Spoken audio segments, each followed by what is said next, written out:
Now,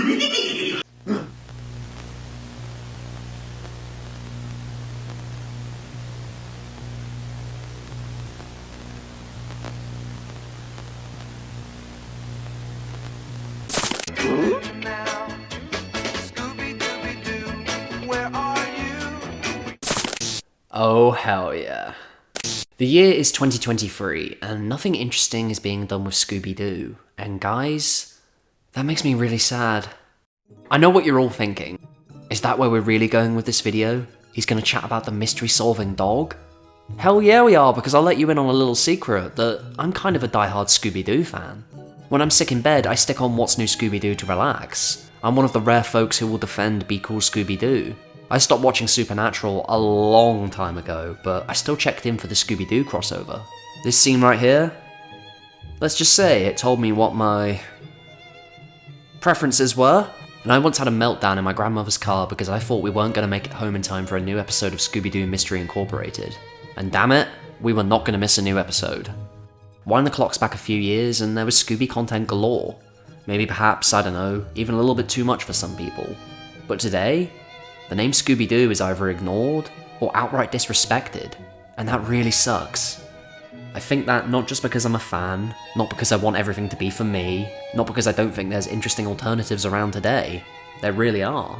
I just think it's a shame because today, in 2023, you can still make the sheer potential of Scooby Doo shockingly apparent with just 4 words. And it's terror time again. Oh yeah, I'm hoping at least one or two of you got a little bit hyped up when you heard that. This isn't just going to be a deserved celebration of my favourite piece of Scooby Doo's long history, but a look at right now why a film like Zombie Island might just be important. If I can even call it that.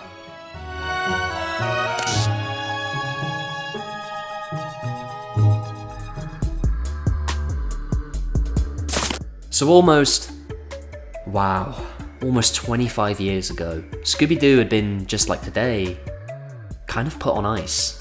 Creative fatigue had set in after 9 iterations and several TV movies, but that didn't really have to matter.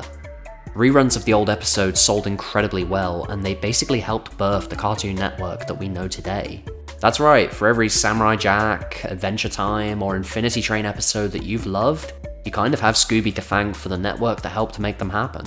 Innovation wasn't really necessary if the gang just continuing to be meddling kids still somehow worked. A fact pretty much set in stone by the time that Warner Bros. Had absorbed the rights to the franchise, there being no real mandated vision for what Scooby needed to do in his first feature-length film. Warner Bros. In an alarmingly relaxed fashion just being like, yeah, give us the movie when you're done, I guess. What we eventually got instead was kind of a clean slate. Despite the long, arduous journey it took to get there, Scooby Doo on Zombie Island was a legitimate attempt at innovation. A vision that didn't disregard the history that we knew and loved, but that still enabled the format to try what it never had done before. All built off the back of the idea that this time, the monsters are real. The burnout from the gang's mysteries always just ending up being some creepy guy in a mask became geniusly an in-universe annoyance. Mystery Incorporated going their separate ways until they begin to realise just how much they miss it. Daphne now being a TV anchor looking for some legitimate scares brings the mystery solvers back together, they being lured to Moonscar Island in search of a real haunted house. What begins as a search to determine why the island is being haunted by Confederate ghosts and pirate zombies becomes a pretty frantic rush to survive the trap that they've been drawn into. Every zombie that the gang encounters being a victim of the island's hosts. Simone and her maid Lena sacrificing anyone who comes to the island to their cat deity to achieve immortality. Scooby Doo having wandered into a centuries-old, vicious cycle.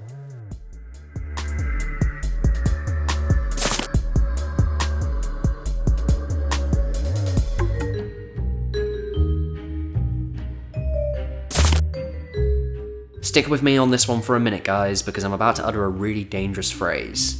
They don't make them like this anymore, folks. Zombie Island is a time capsule of style and techniques that I'm sad to say just don't make appearances in the medium today. From a technical perspective, the cell animation on display is some of the finest of its era. Whilst this standard of quality would attempt to be implemented into the sequels that would follow, Scooby Doo just simply never came together more interestingly than it did here, where there's an opportunity to bathe the characters and scenery in natural light, play with shadows, work with interesting transitions, or even dare to experiment with framing that adds to the atmosphere or scene, the team just goes for it.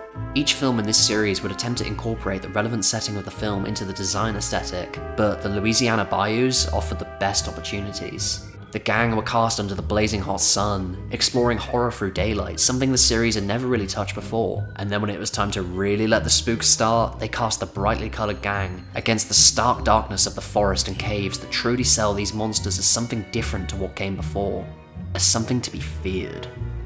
The Mystery Incorporated series would go on to imbue its monsters with a size, speed, or a penchant for destruction that made them stand out, but with Zombie Island, it's all about the look and approach.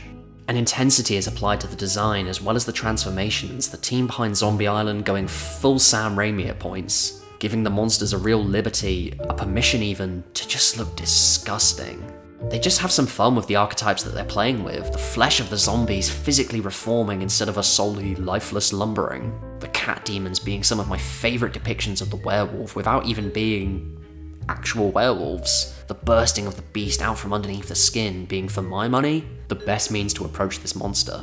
That being if you don't go for the American Werewolf approach. Scooby Doo was always spooky, but it was seemingly never allowed to really explore the boundaries of that definition, until we got to Zombie Island.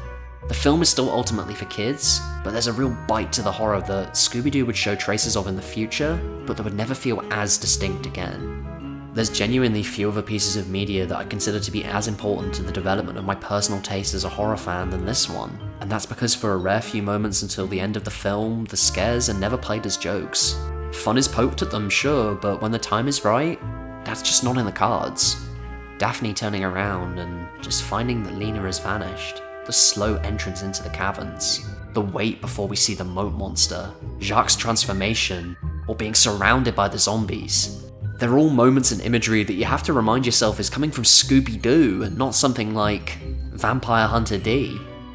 When the time came to prove why Scooby Doo matters to the genre, they spared no expense, punctuating the terror with earnest silences or Bernard Herrmann-style explosions of score.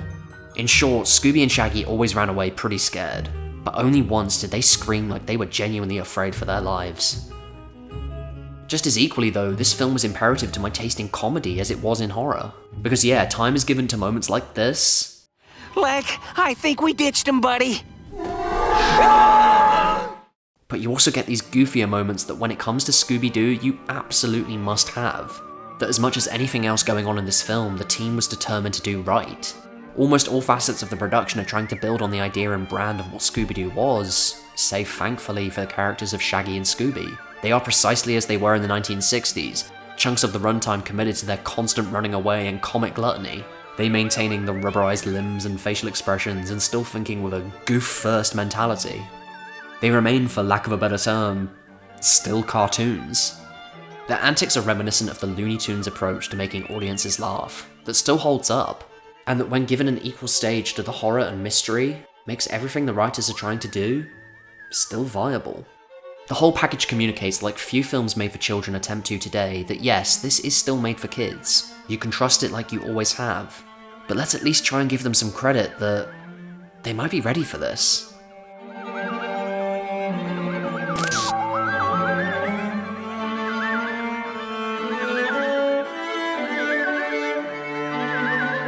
This is really where I need to offer some congratulations to Glenn Leopold, Dave Astoy, Jim Stenstrom, and Lance Falk. Because even if the film does nothing for you, it's still hard not to look at some of this as an achievement. Some of these guys have been involved in Scooby Doo for years, and they held sacred what it was, what it meant to people, and they were concerned with trying to protect that because they cared about those characters. But they still had the good sense though to recognise eventually that this outing had to be something more. The Scooby Doo brand had been entrusted with an opportunity to work in film. They had a duty to deliver a reason for the gang to stay there. This knowledge incentivized them to deviate beyond the cookie-cutter template a team of creatives might be strangled with today, and deliver a script that is tightly written, well-paced, and genuinely as self-aware as it is dark and stylized. It is to me nothing short of the perfect prototype, or even blueprint if you will, for the legacy sequel that Hollywood has only really just started to work out how to do right.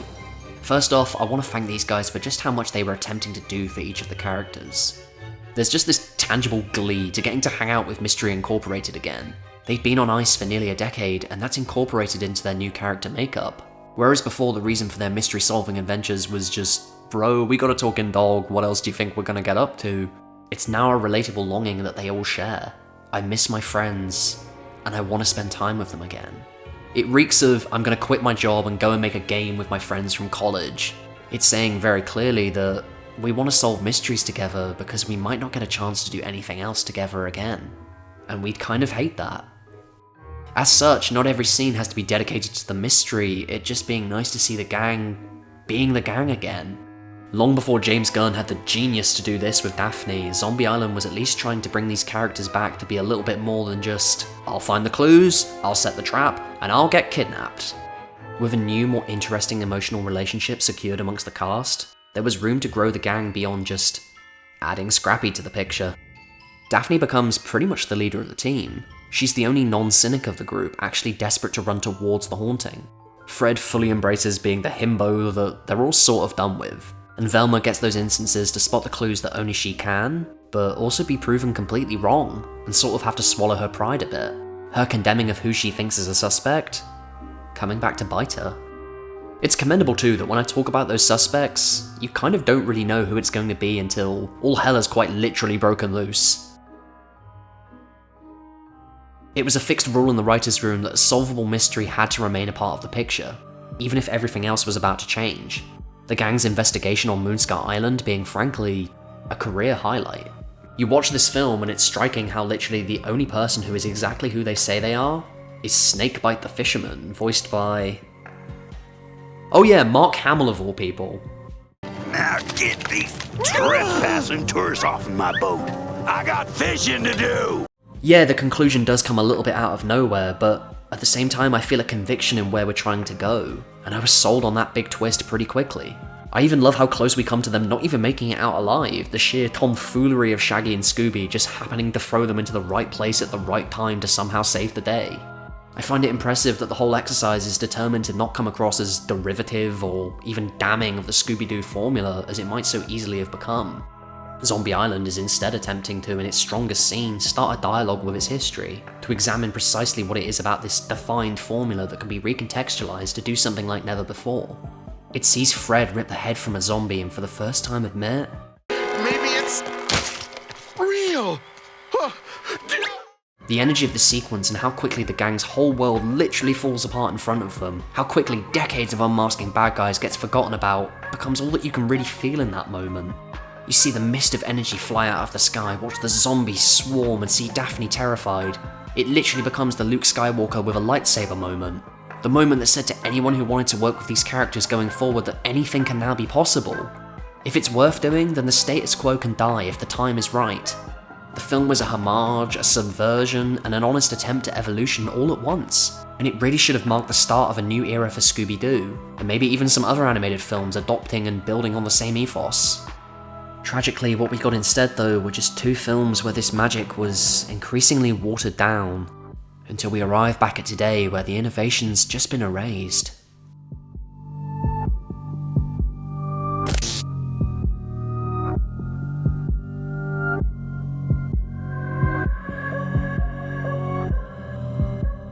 It's 2023 and nothing interesting is being done with Scooby Doo. But that's only half true. Scooby projects today are being released as sacrificial bait, and that's if they even make it to the screen at all. In fact, no, that's not how I'm wrapping this up. That's not how a video on Zombie Island deserves to end. I could decry the state of the character, or perhaps I could try and instead use this film's example to illustrate what a lucrative position the Scooby franchise is in. Warner Bros, I know for a fact you're not listening right now, but you've got another Muppets or a Looney Tunes, a pot of gold that you're just sitting on.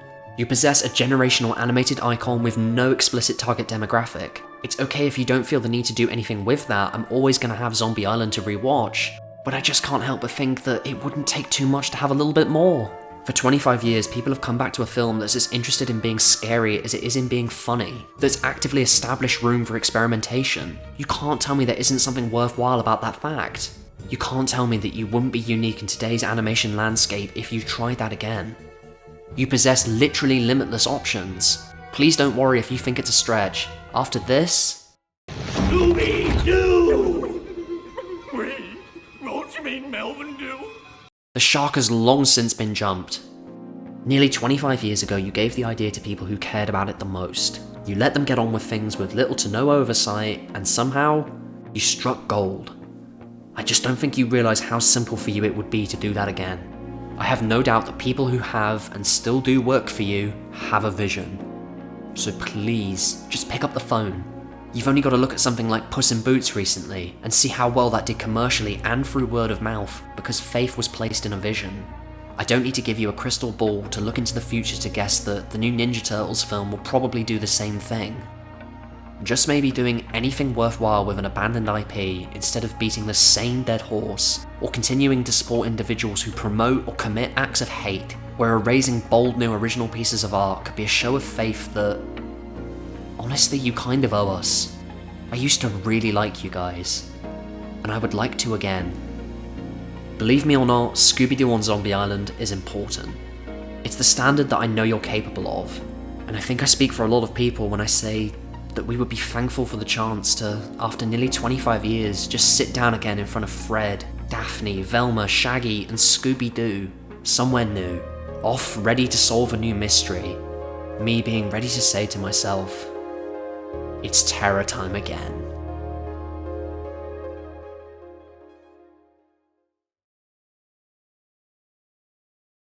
People, thank you so much for watching. 2 videos in 1 month, I know, right? Things are going a little bit crazy here at the moment, and we ain't slowing down. The news about all the Scooby Doo projects getting cancelled recently just kind of forced my hand with this video. I just had to make it, so I really hope that you enjoyed it. We'll be back soon, but until then guys, take care of yourselves.